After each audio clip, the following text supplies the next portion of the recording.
नमस्कार, मैं हूं मयंक शर्मा। आप देख रहे हैं जोशीला न्यूज नेटवर्क, जज्बा सच दिखाने का।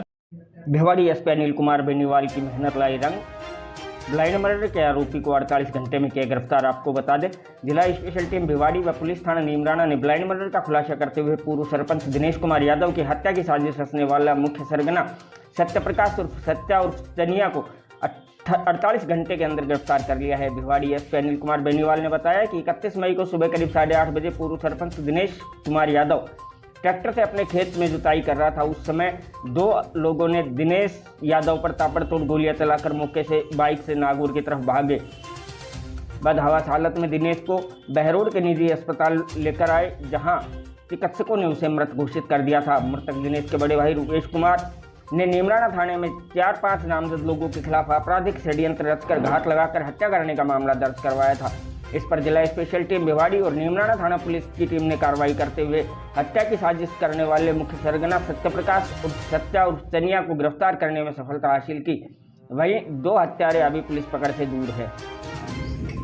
शिकारपुर गांव के अंदर जो सरपंच पति की जो हत्या हुई थी, उसमें दो जो शूटर्स थे जिन्होंने गोली मार के जो फरार हुए थे, उन दोनों को हम लोगों ने आइडेंटिफाई कर लिया है। और जो व्यक्ति जिन्होंने उनको हथियार उपलब्ध कराए और इस पूरी प्लानिंग का जो मेन साजिश करता था, उसको हमने अरेस्ट कर लिया है। जो प्लानर था जिसने उनको हथियार उपलब्ध कराए, उसका नाम है सत्या प्रकाश, जो नागौड़ी जो गांव पड़ता है उस गांव का रहने वाला है। और दो जो शूटर्स थे जिन्होंने इस वारदात को अंजाम दिया है, उनमें एक है सचिन जो अपने गिलोट गांव का रहने वाला है, और दूसरा यशपाल जो आपके इसका नागौड़ी का रहने वाला है। अभी तक जो हमारी इन्वेस्टिगेशन में निकल के आया है, इस पूरे जो विवाद का कारण है पुरानी रंजिश बताया जा रहा है। ये जो सत्या प्रकाश है, इसके साथ भी इसकी दिनेश यादव की पहले से रंजिश थी, उनकी आपस में लड़ाई हो चुकी है। यशपाल है, इस ग्रुप के साथ भी कुछ दिन पहले अपने नीमराना में जो मेला बता है हनुमान जी का, उस मेले के अंदर विवाद हुआ था। उस विवाद को लेके अब ये जो भी लोग इससे नाराज थे, 3-4 लोग ये एक साथ इकट्ठे होते हैं। इन्होंने फिर 10 दिन पहले प्लानिंग की, यार ये सरपंच है, ये बहुत तंग कर रहा है, परेशान कर रहा है, कोई काम नहीं करने देता, सारे काम ये खुद करता है, उसको रास्ते से हटाना ठीक रहेगा। तो उन्होंने प्लान किया और ये जो 2 लड़के हैं शूटर्स, ये एग्री हुए और इनको ठीक वेपन, ये जो सत्या प्रकाश है इसने इनको वेपन उपलब्ध कराए और इसको अरेस्ट कर लिया गया है। इसकी पूछताछ में सारा विस्तृत खुलासा हुआ है। बाकी जो हमारी टीमें हैं, 6 टीमें इस पूरे काम में लगी हुई थी और अभी भी जो दोनों शूटर्स हैं वो हमारी पकड़ से दूर हैं, उनके पीछे हमारी दोनों टीमें लगी हुई हैं। सर, घटना को किस तरह अंजाम दिया था, कितने बजे इसने रेकी की थी, क्या था पूर्व घटना? जो ये मतलब जिन्होंने ये जो अपने सत्यप्रकाश है जिसको पकड़ा है, ये तो घटना से 1 दिन पहले प्लानिंग करके और छोड़ के मतलब अपने हरिद्वार चला जाता है अपने कुछ साथियों के साथ। और एग्जैक्ट उन्होंने पहले रेकी की है, क्योंकि गांव के इसी क्षेत्र के रहने वाले हैं दोनों। वो जब दोनों पकड़ में आ जाएंगे तो उनकी प्लानिंग उस टाइम समझ में आएगी। हत्या का जो टाइम था प्रोबेबल, जो हमने ठीक वीडियोस के थ्रू हमने देखा है, 8:30 बजे के आसपास की वारदात है। 5-10 मिनट पहले हो सकते हैं, 5-10 मिनट बाद में हो सकते हैं। तो इसकी पूरी ट्रेल हमारी टीम ने बनाई। और वो कौन लोग थे, क्योंकि 2 चीज़ें आ रही थी। कभी लोग कह रहे साहब 2 मोटरसाइकिल आई थी, दोनों ने हेलमेट पहने हुए थे। इस वजह से उस बाइक को आइडेंटिफाई करने में हमारे को टाइम लगा, क्योंकि बहुत सारी जगह कैमरा बंद थे और उस पर्टिकुलर टाइम पे आसपास जितने भी कैमराज हैं, क्योंकि उस एरिया में लाइट नहीं आती सुबह मॉर्निंग उस टाइम पे। फिर हमने पूरी ट्रेल निकाली, हरियाणा तक हमारी टीमें गई लगी, फिर कैमरे में हमने वो ट्रेल निकाली, फिर उन दोनों को हमने आइडेंटिफाई करवाया और फिर पता लगा कि यही 2 लोग हैं जो गांव से भी गायब है उस दिन के बाद में। पूरी ट्रेल निकाली, हरियाणा तक हमारी टीमें गई लगी, फिर कैमरे में हमने वो ट्रेल निकाली, फिर उन दोनों को हमने आइडेंटिफाई करवाया और फिर पता लगा कि यही 2 लोग हैं जो गांव से भी गायब है उस दिन के बाद में। फिर हम इस पर जीरो इन किया। इतने में ये जो देहरादून ये अपने जो गए हुए थे हरिद्वार साइड घूमने के लिए, ये लोग भी वापस आ जाते हैं। फिर हमारी साइबर की टीमें लगी हुई थी, पूरा एनालिसिस करके फिर हमने इस मामले का खुलासा किया। सर, हथियार कहाँ से इन्होंने लिए थे, क्या उसकी भी पूछताछ जारी है। अभी जो सत्यप्रकाश मुलजिम है, इसने उपलब्ध कराए, अभी कहाँ से लेके आए उसके बारे में जब हम उसको पुलिस रिमांड पे लेंगे तब ये चीजें बाकी चीजें खोलेंगे। सर, हथियार किस तरह के थे? देशी कट्टा था या किसी? टोटल 3 हथियार उसने भी प्राइवेट पूछताछ में हमारे को बताया, जिसमें 2 पिस्टल थी और 1 देसी कट्टा था। क्योंकि जो डेड बॉडी के अंदर जो मतलब राउंड लगे हैं, प्राइमा फेसी जो ठीक मेडिकल बोर्ड हमारे को बता रहा है, तो 2 टाइप के वेपन उन्होंने बताए हैं।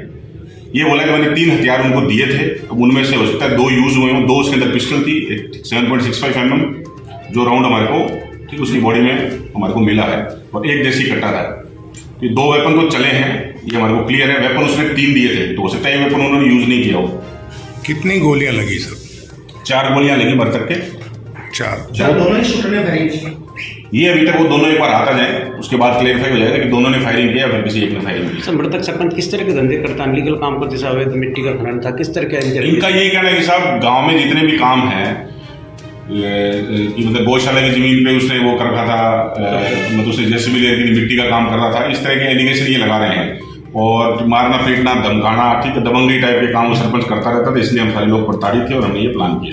पुराने इनके आपस में कोई और विवाद रह चुके हैं, पहले भी सरपंच के टाइम के पुराने विवाद हैं। 2019 में भी कोई आपस में गांव में मारपीट हुई थी, 307 टाइप के मामले दर्ज हुए थे, तो पुरानी रंजिशें भी थी, ठीक है। उसी को लेकर इन्होंने इस चीज़ को प्लान किया। अब वो जब दोनों शूटर अरेस्ट हो जाएंगे तो और हम इसके अंदर गहनता से जा पाएंगे कि और भी कोई कारण है क्या जिसकी वजह से इन्होंने इसको मर्डर किया। सर प्लानर ने हथियार के अलावा क्या नजर राशि भी उनको दी सुपारी के रूप में? इस पर हम जांच कर रहे हैं कि ये 3 लोग इन्वॉल्व हैं, इसके पीछे और भी अन्य लोग हैं, उसकी भी जांच चल रही है। अभी तक हमने और जो सस्पेक्ट्स हैं जिनका नाम दिया हुआ है, जो हमारे FIR में दर्ज है, उनको भी हमने क्लीन चिट नहीं दी। तो अभी कितने लोगों से पूछताछ अभी चल रही है, 7-8 लोगों से पूछताछ कर ली है जी?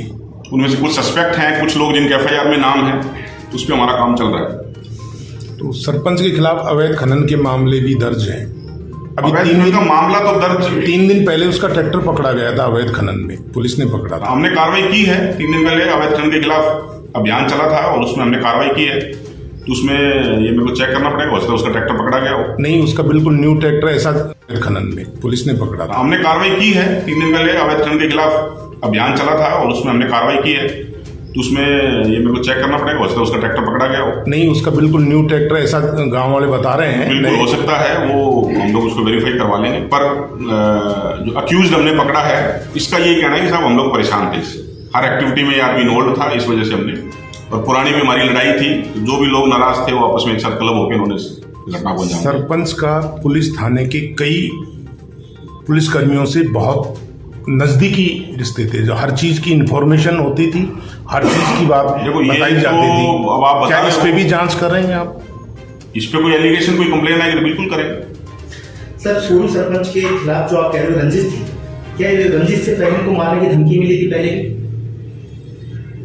या सीधा ही उन्होंने हत्याकांड कर दिया?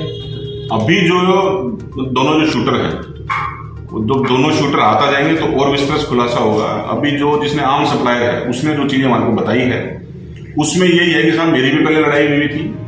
ये जो शूटर है, इसमें जो अपने मतलब यशपाल नाम का लड़का है, कुछ दिन मेले में ठीक लड़ाई हुई है, तब भी ठीक सरपंच आया है। तो ये कई इवेंट्स इसमें इन्वॉल्व हैं, पुराना गुस्सा भी है, नए इवेंट्स भी हैं। जब वो दोनों एक बार शूटर हमारे आता जाएंगे तब और क्या रीजन रहेगा उसका खुलासा होगा। सर हथियार कहाँ से खरीदे? हथियार अभी उससे विस्तृत पूछताछ में जब हम उसकी पुलिस कस्टडी में लेंगे तब बाकी चीजों का खुलासा होगा कि हथियार कहाँ से लाया, पैसा किसने दिया।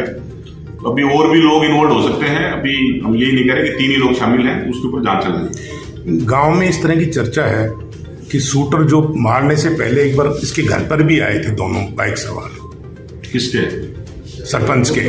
वहां पूछने के बाद फिर वो खेत में गए हैं। ऐसी इस तरह की अफवाहें गांव में अफवाह देखो 50 टाइप की चल रही है, तो उनका तो अभी जब वो शूटर आएंगे तब क्लैरिफाई हो जाएगा वो गांव में गए थे नहीं गए थे। हाँ, ये वेल प्लान मर्डर किया है, मतलब कहने का मर्डर तो प्लान है ही, उसमें कोई डाउट नहीं, प्लान है, बिल्कुल है।